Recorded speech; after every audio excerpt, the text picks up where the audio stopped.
Before this, I was looking for a new manga to read, but I've literally read all the popular manga. Yeah, I'm not joking. If someone recommended any manga to me, my reaction would be like, read Monster? I've already read it. What about Berserk? That too, I've already read. Okay, but you haven't read One Piece, have you?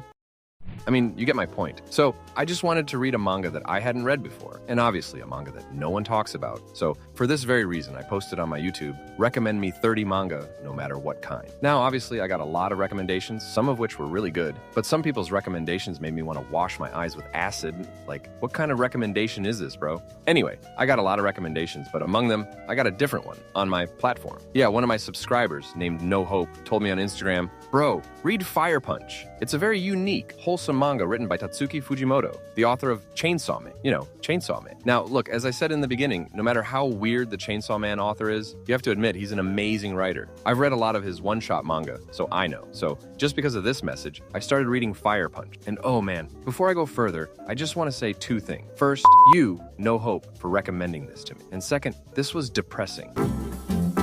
The story takes place in a world where the entire world is covered in snow. Because of the snow, no plants grow, and the animals that were left are dying. So, without food, humans are slowly starting to die too. But the unique thing about this world is that some chosen people have superhuman powers, which they call blessings. Some can fly, some can create electricity, and of course, some can create fire. And look, our main MC is one of these people, named Agni. Agni has the ability to regenerate. By the way, his sister also has the ability to regenerate, but she's very weak. So now, think about it. In a world where there's a shortage of food, how would you save your sister and the villagers from starving to death? Well, I don't know about you guys, but Agni had a very simple answer to this. He would cut off his body parts and feed them to his sister and the villagers, making stew or something. Simple solution, right? Yeah, you heard that right. The main food source for this village is Agni. As I said, he can regenerate, and the people in the village are starving to death. You can understand from this alone what kind of manga this is going to be. So, man, Fujimoto knew what kind of weird stuff he was writing. Because wait, this was all very normal. In the second half of this chapter, things are going to go to a whole different level. Sometime later, a military group comes to Agni's village looking for shelter and basically food. So when this military group arrives and searches the village, what do they find in people's homes instead of food? Agni's cut limb. Seeing all this, the military group's commander, named Doma, decides that they won't take shelter here because these people aren't human. So he basically decides to destroy the entire village because eating human flesh is an act against God. I forgot to mention, like Agni, Doma also has superhuman powers. He can basically create never-ending fire. Like, until his target dies, the fire won't stop. So Doma burns the entire village in one go. All the villagers die, except for Agni and his sister. Now remember, Agni and his sister have regenerative powers. So Agni and his sister are constantly burning. They're struggling a lot, screaming, but they're not dying because their bodies regenerate before they completely burn. But as I said in the beginning, Agni's sister, Luna, also has regenerative abilities, but she's very weak. So, after burning for a long time, Luna's body eventually gives up. And with all her strength, in her last moment, she smiles and tells Agni, live. And finally, after saying this, Luna completely burns up.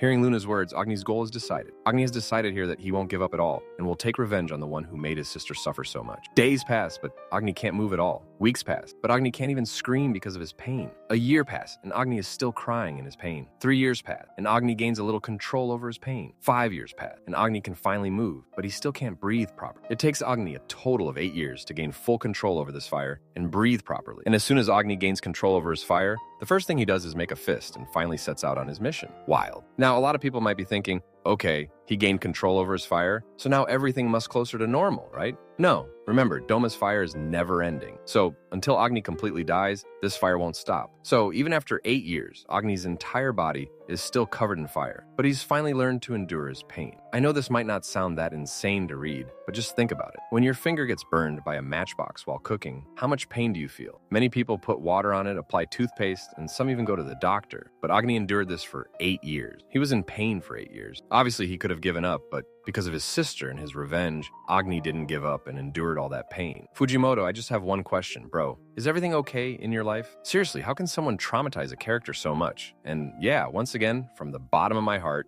you No Hope for recommending this wholesome manga. By the way, after reading its first chapter, I read a lot of Fujimoto's interviews and stuff. In an interview, he explained why his manga is like this. Basically, he said in the interview that people are bored of reading the same old manga. So he wanted to do something different, something upsetting that you don't find in today's manga. And that's why he created such things. I mean, yeah, you guys see for yourself. Generally, in superhero manga, if someone has electricity or fire-related powers, they obviously become the hero and fight villain. But in Fire Punch, Fujimoto wanted to do something completely different. If you have electric powers in the Fire Punch world, you're made a slave to provide electricity to houses. And if you have fire powers, you're tied up to provide fire to a power plant. Basically, you become a human weapon. All this just because Fujimoto didn't want to make a typical superhero manga. Just look at what an insane manga he created. I don't know what goes on in his mind. The most special thing about Fire Punch is that Fujimoto never misses a chance to shock his readers. But at the end, I have to say, Fujimoto is a genius. He explores his character's psychology so deeply that you literally start feeling like them. Fujimoto perfectly captures this confusion, chaos, and emotion. Agni can no longer understand happiness or relief. His mind just keeps processing one thing, pain. So this was the manga recommended by Hope. If you want to try it, you can. And if you have any other manga recommendations, definitely let me know.